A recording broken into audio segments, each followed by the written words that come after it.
Shalom saudara-saudara yang dikasihi dalam Tuhan. Hari ini adalah hari yang istimewa dalam kalender gereja, yaitu hari Pentakosta.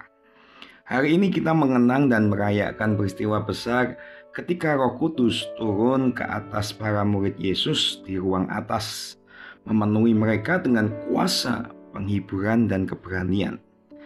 Hari ini bukan sekedar peringatan sejarah. Hari Pentakosta adalah peringatan bahwa Roh Kudus bukan hanya turun zaman dulu, tetapi hadir saat sekarang ini.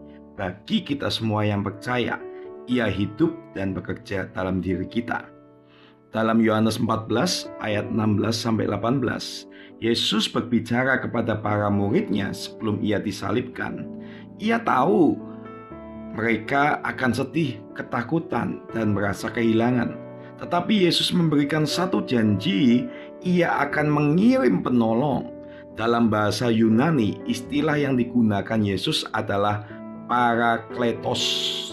Dan hari ini kita akan merenungkan bersama siapa Parakletos itu dan apa artinya bagi kita hari ini.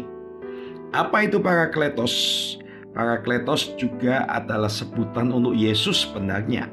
Dalam 1 Yohanes 2 ayat 1, Yesus disebut Parakletos. Dalam versi Alkitab lain itu diterjemahkan sebagai advokat atau pengacara. Artinya Yesus adalah pembela kita di hadapan Allah ketika kita jatuh dalam dosa. Setiap kali kita tersandung, Yesus berkata kepada Bapa, "Bapa, aku telah menebus dia, darahku telah menghapus dosanya." Tapi ingat baik-baik saudara, itu bukan alasan untuk kita berbuat dosa seenaknya. Rasul Yohanes berkata, "Kutuliskan ini supaya kamu jangan berbuat dosa. Tapi jika kita jatuh, kita punya pembela." Nah, tapi kalau kita tahu Roh Kudus itu disebut Parakletos yang lain. Dalam Yohanes 14 ayat 16, Yesus berkata, "Aku akan minta kepada Bapa dan Ia akan memberikan kepadamu seorang penolong yang lain." Kata yang lain di sini dalam bahasa Yunaninya adalah alos, yang berarti sama jenisnya, bukan heteros yang artinya berbeda. Nah, apa artinya? Artinya adalah Roh Kudus bukan pribadi yang berbeda kualitas atau lebih rendah dari Yesus. Justru sebaliknya, Ia adalah pribadi yang setara, sama ilahi, sama kuasa, sama kasih. Kalau Yesus adalah pribadi, maka Roh Kudus juga adalah pribadi, bukan sekedar kekuatan atau kuasa. Kalau Yesus adalah Allah, maka Roh Kudus juga adalah Allah, Bapak Ibu Saudara. Roh Kudus bukan sekedar kuasa, Ia adalah pribadi Allah sendiri yang hidup di dalam kita. Nah, arti dari kata Parakletos secara harfiah berarti seseorang yang dipanggil untuk berdiri di samping kita dan membantu kita. Dalam dunia hukum ini merujuk kepada pengacara atau pembela. Dalam kehidupan sehari-hari ini bisa berarti penolong, penghibur, penasehat.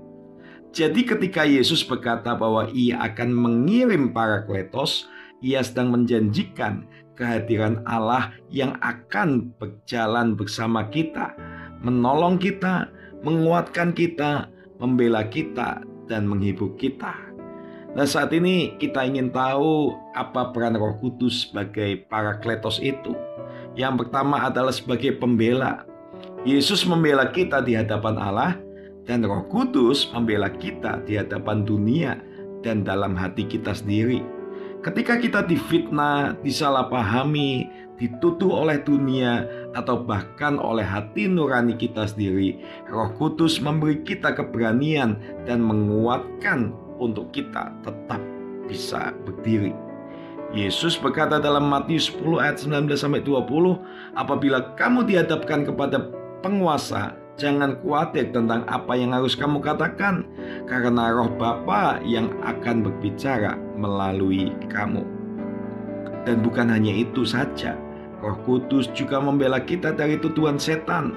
Iblis disebut si pendakwa. si penggoda yang berubah menjadi penuduh. Sebelum kita jatuh, dia bilang, ini tidak apa-apa, Tuhan akan mengerti. Tapi begitu kita jatuh, dia berkata, kamu tidak akan diampuni, kamu terlalu jahat. Nah, seorang yang bernama Warren Wiersbe pernah berkata, sebelum kita berdosa, iblis berbisik, kamu bisa lolos kok. Tapi setelah kita jatuh, dia berteriak, kamu tidak akan pernah lolos dari ini. Tapi Parakletos Roh Kudus akan mengingatkan kita, dosa itu sudah diampuni, Kristus sudah menebusnya, kamu adalah anak Allah. Nah, yang kedua, fungsi dari Parakletos adalah perannya adalah sebagai penghibur. Yesus tahu hidup kita tidak selalu mudah. Hidup sebagai orang percaya seringkali penuh penderitaan. Kalau kita hidup Kristen selalu mulus, kita tidak butuh penghibur. Tapi karena hidup kita itu penuh pergumulan, maka Roh Kudus hadir untuk menghibur kita. Saat sakit, saat kecewa, saat gagal, saat merasa sendiri, saat kita disalahpahami, saat kita menangisi dosa kita. 2 Korintus 1 ayat 4 berkata bahwa Allah menghibur kita dalam segala penderitaan kita, supaya kita juga dapat menghibur mereka yang dalam bermacam-macam penderitaan. Lalu ada yang perlu kita ketahui juga, bahwa Roh Kudus itu tidak akan menghibur kita di dalam dosa. Ini penting, Roh Kudus tidak akan pernah menghibur kita saat kita sedang menikmati dosa. Ia tidak akan membenarkan dosa, menutupi dosa, atau memberi alasan untuk membenarkan dosa. Jika kita setelah berdosa lalu kita merasa terhibur dengan alasan, aku marah kan karena dia keterlaluan, aku berzina kan karena pasanganku tidak perhatian, atau aku marah karena ada roh amarah yang menggodaku. Itu bukan penghiburan dari Roh Kudus, itu penipuan dari setan. Roh Kudus tidak pernah meremehkan dosa. Ia tidak memberikan kambing hitam. Ia tidak juga membuat kita merasa nyaman dalam dosa. Justru ia akan menegur, menginsafkan, menuntun kita kepada pertobatan sejati, lalu baru menghibur dan memulihkan kita. Roh Kudus tidak pernah menghibur seseorang dalam dosanya. Ia mengutuskan dulu, baru menghibur. Nah, Bapak Ibu Saudara yang dikasihi oleh Tuhan, pada hari Pentakosta ini, mari kita buka hati kita dan berkata, terima kasih Tuhan, Engkau tidak meninggalkan kami sebagai yatim piatu. Engkau mengirimkan Roh-Mu sendiri, Parakletos itu, untuk menyertai kami selama-lamanya. Hari ini, mari kita sadar dan percaya bahwa kita tidak sendirian, ada penolong di samping kita. Kita tidak ditinggalkan, ada penghibur di dalam kita. Kita tidak dibiarkan hancur oleh tuduhan, karena ada pembela yang hidup dalam kehidupan kita.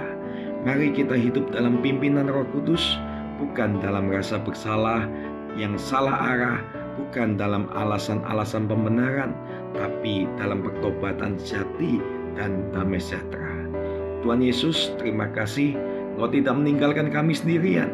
Terima kasih Engkau mengutus Roh Kudus Parakletos itu untuk menjadi penolong, penghibur, dan pembela kami. Ajari kami untuk hidup dalam kebenaran, bukan dalam kenyamanan yang palsu. Biarlah Roh Kudus terus menuntun, menegur, menghibur, dan menguatkan kami setiap hari.